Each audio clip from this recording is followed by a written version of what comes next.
நமஸ்காரம். சர்வ குருப்பியோ நம. இது நமது உலகம் சேனல் நேயர்களுக்கு வேங்கடம் ராம்நாராயண் அன்பு கலந்த வணக்கங்கள். இப்போ நம்ம பரிகாரம் அப்படிங்கிற வரிசையில பார்த்துட்டு இருக்கோம். அதுல புதன் நம்முடைய கட்டத்துல ஏற்றம் தரக்கூடியவர், மாற்றம் தரக்கூடியவர் புத பகவான். புதன் எப்படி இருக்கார் அப்படிங்கிறத பொறுத்து தான் நம்முடைய கல்வி செல்வம் அமைந்திருக்கும், ஞானம் அமைந்திருக்கும். இதனால பலவிதமான ஏற்றங்களை நாம் பெற முடியும். அந்த மாதிரி அவரை வணங்கி வருதல் அப்படிங்கிறதுனால புத பகவான் அப்படின்னா புதன் சந்திரனுடைய குமாரன், பிள்ளை, மகன். இவருக்கு ஏற்றம் தரக்கூடிய இடங்கள் நிறைய பார்த்துட்டு இருக்கோம்.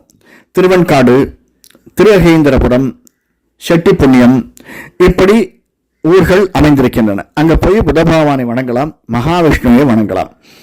இதை தவிர புத பகவானுக்கு அப்படின்ட்டு ஸ்லோகம் இருக்கு. அந்த ஸ்லோகத்தை நாம சொல்லி வணங்கலாம். அதாவது காயத்ரி என்று சொல்லுவார்கள். காயத்ரி மந்திரம் 24 பீஜங்களை கொண்டது, 24 எழுத்துக்களை கொண்டது.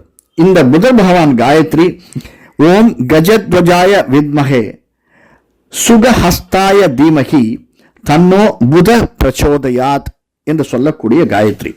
இந்த காயத்ரியை நம்ம 108 தரம் சொல்லி வந்தோமையானால் புதனுக்கான பரிகாரமாக, புதனுக்கு நம்ம அதாவது நம்மளுக்கு கொஞ்சம் வாழ்க்கையில தடை வருது அப்படின்னா இதை 108 தரம் சொல்லி வந்தோம்னா நிச்சயமாக ஏற்றம் கிடைக்கும்.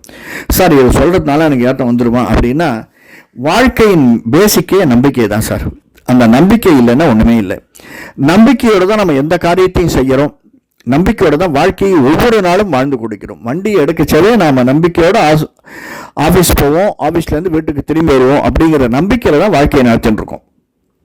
வீட்டில் சேர்க்கக்கூடிய பொருள்கள் அனைத்தும் ஷர்ட்டு, பேண்ட்லேருந்து பலவிதமான அணிகலன்கள் எல்லாமே, மற்ற பொருள்கள் எல்லாமே சேர்க்கறது மனிதனோட நம்பிக்கையில தான்.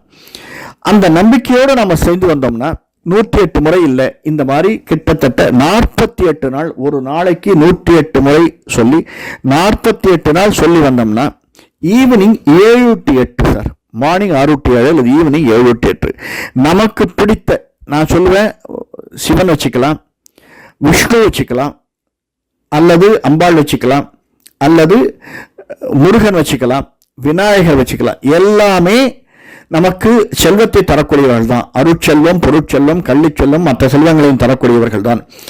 எந்த படமா இருந்தாலும் அந்த படத்தை வைத்து அவர்கள் மீது விளக்கேற்றி ஒரு 48 நாள் 108 முறை இதை நம்ம சொல்லி வந்தோம்னா நிச்சயமாக ஒரு மாற்றம் கிடைக்கும், நல்லதொரு மாற்றம் கிடைக்கும். நமக்கு உடனே கூரையை பிடிச்சுன்னு கொட்டிடும் அப்படின்னு நான் சொல்ல மாட்டேன். இப்போ எம்எல்ஏ பதவி கிடைக்குமா சொல்லி வந்தா அப்படின்னா உடனே எலெக்ஷன் வரும், எம்எல்ஏ பதவி கிடைக்கும், எம்பி பதவி கிடைக்கும்னு நான் சொல்ல மாட்டேன். ஆனால் அதற்கான சாத்தியக்கூறுகள் ஏற்படுவதற்கு வழிவகை செய்யும். நம்ம இப்போ இருக்கிற சூழ்நிலையிலிருந்து பெட்டரா இருக்கும் நம்முடைய லைஃப். இந்த புத பகவானுக்கு கல்வி செல்வத்தை கொடுக்கக்கூடியவர்களுக்கு, குழந்தைகளுக்கு இதை நினைவுபடுத்தி கொண்டே வந்தோமையானால் நிச்சயமாக ஏற்றமும் மாற்றமும் நமக்கு உண்டு. பல காலணிகள் நான் போட்டிருக்கேன். பலவிதமான பரிகாரங்கள் நம்ம சொல்லிட்டு வந்திருக்கோம். ஒன்னொன்னுக்கும் ஒவ்வொரு விதமான ஏற்றங்கள் உண்டு, ஒவ்வொரு பரிகாரத்திற்கும். இதை நம்ம செய்யணுமா அப்படின்னா செஞ்சா நல்லது, அவ்வளவுதான்.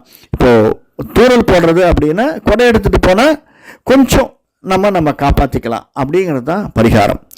நாம் இதை செய்து வருவோம்.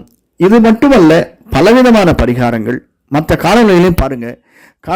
மற்ற காணொலியிலும் பிடிச்சிருந்தனா லைக் பண்ணுங்க, ஷேர் பண்ணுங்க. இதுவரை சப்ஸ்கிரைப் பண்ணனா சப்ஸ்கிரைப் பண்ணுங்க, பெல் பட்டன் அழுத்துங்க.